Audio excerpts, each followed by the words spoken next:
राज्य सरकार ने जयपुर विकास प्राधिकरण के प्रस्ताव को मंजूरी दी तो प्रदेश भर के शहरों में चल रहे अवैध विवाह स्थलों का नियमन तो होगा ही, साथ ही निकायों की बम्पर आय भी होगी। शहर में विभिन्न स्थानों पर नए विवाह स्थल विकसित किए जा सकेंगे। और आखिर क्या है जेडीए का ये नया मास्टर स्ट्रोक प्रस्ताव और कैसे संभव हो पाएगा, ये सब जानने के लिए देखिए फर्स्ट इंडिया न्यूज की एक्सक्लूसिव रिपोर्ट।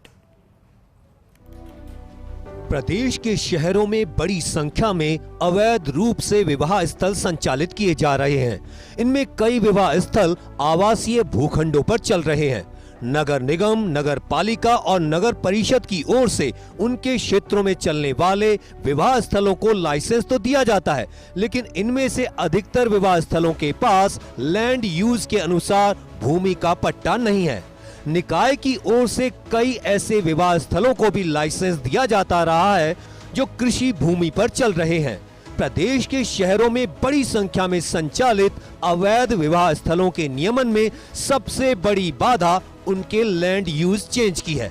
जेडीए ने ऐसा क्या प्रस्ताव भेजा है जिससे इस बाधा को दूर किया जा सकता है।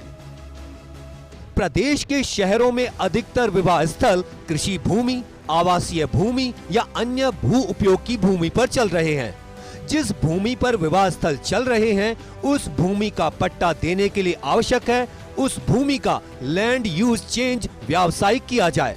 गुलाब कोठारी प्रकरण में हाई कोर्ट ने 12 जनवरी 2017 को आदेश दिए थे। इस आदेश के अनुसार किसी भी शहर के मास्टर प्लान में दर्शाए लैंड यूज में केवल व्यापक जनहित में होने पर ही लैंड यूज चेंज हो सकता है। राज्य सरकार ने जनहित से जुड़े आवश्यक मामलों में कुछ भू उपयोगों को व्यापक जनहित के तौर पर अधिसूचित किया है। 20 जुलाई 2017 को राज्य सरकार ने केंद्र राज्य सरकार के कार्यालय, निगम, बोर्ड, सार्वजनिक क्षेत्र के उपक्रम, शैक्षणिक, चिकित्सा संस्थान, गैर लाभार्थी धर्मार्थ ट्रस्ट, मुख्यमंत्री जन आवास योजना, स्मार्ट सिटी योजना और बुनियादी ढांचा परियोजना आदि को व्यापक जनहित भू उपयोग की श्रेणी में शामिल किया था। इसी तरह 12 अप्रैल 2018 को राज्य सरकार ने आदेश जारी कर पर्यटन इकाई और 22 फरवरी 2022 को आदेश जारी कर पेट्रोल पंप को व्यापक जनहित की श्रेणी में शामिल किया था। मास्टर प्लान में दर्शाए विभिन्न भू उपयोगों को व्यापक जनहित की श्रेणी में शामिल इन भू उपयोगों में बदला जा सकता है। इसी के मद्देनजर जयपुर विकास प्राधिकरण ने राज्य सरकार को प्रस्ताव भेजा है कि विवाह स्थल भू उपयोग को भी व्यापक जनहित की श्रेणी में शामिल किया जाए। जेडीए ने अपने इस प्रस्ताव में कहा है कि विवाह स्थल व्यापक स्तर पर आम जन के ही उपयोग में आते हैं। विवाह व अन्य सामाजिक कार्यक्रमों के लिए विवाह स्थलों की आवश्यकता होती है, इसलिए सरकार को इसे जनहित की श्रेणी में शामिल करना चाहिए। व्यापक जनहित में शामिल होने के बाद विवाह स्थल भू उपयोग के लिए भूमि का भू उपयोग बदला जा सकेगा। लैंड यूज चेंज होने के बाद विवाह स्थल के लैंड यूज के लिए संबंधित निकाय उसके अनुसार भूमि का पट्टा जारी कर सकेंगे। जेडीए की ओर से राज्य सरकार को भेजे गए इस मास्टर स्ट्रोक प्रस्ताव से प्रदेश भर के शहरों में अवैध रूप से चल रहे विवाह स्थलों को पट्टा मिल सकेगा। साथ ही शहर में और नए स्थानों पर विवाह स्थल विकसित हो सकेंगे। जेडीए के इस प्रस्ताव को राज्य सरकार मंजूर करती है तो यह फैसला विभिन्न दृष्टिकोण से लाभकारी साबित होगा। विवाह स्थल के लिए भूमि का लैंड यूज चेंज करने पर निकायों को शुल्क मिलेगा।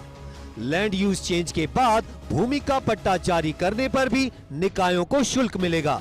इस तरह बड़ी संख्या में विवाह स्थलों के नियमन से निकायों की बम्पर आय होगी।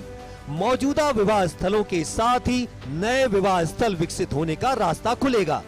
विभिन्न स्थानों पर पहले से अधिक विवाह स्थल होने पर सावों के समय चुनिंदा सड़कों या इलाकों में वाहनों का जाम नहीं लगेगा। यातायात क्षेत्रवार विभाजित होगा और इससे यातायात सुगम होगा। विशेषज्ञों के अनुसार विवाह स्थल में अधिकतर स्थान खुला हरियाली वाला होता है। इससे शहर के ग्रीन एरिया में बढ़ोतरी होगी। विवाह स्थल में पार्किंग व अन्य जरूरी सुविधाएं उपलब्ध कराने की शर्त पर पट्टा मिलेगा। ऐसे में विवाह स्थल संचालक पार्किंग और अन्य सुविधा उपलब्ध कराने के लिए पाबंद होंगे। पट्टा नहीं लेने वाले विवाह स्थलों के खिलाफ निकाय सील करने जैसी कार्रवाई कर सकेंगे। विवाह स्थल लैंड यूज को व्यापक जनहित की श्रेणी में अगर शामिल किया गया तो इससे न केवल निकायों का राजस्व बढ़ेगा बल्कि मौजूदा विवाह स्थलों के नियमन के साथ ही नए विवाह स्थल विकसित हो सकेंगे। शहर में विभिन्न स्थानों पर विवाह स्थलों की उपलब्धता के चलते शहर के लोगों को यातायात के जाम से भी मुक्ति मिलेगी। कैमरा पर्सन संजय के साथ Abhishek Srivastava, first India news, Jaipur.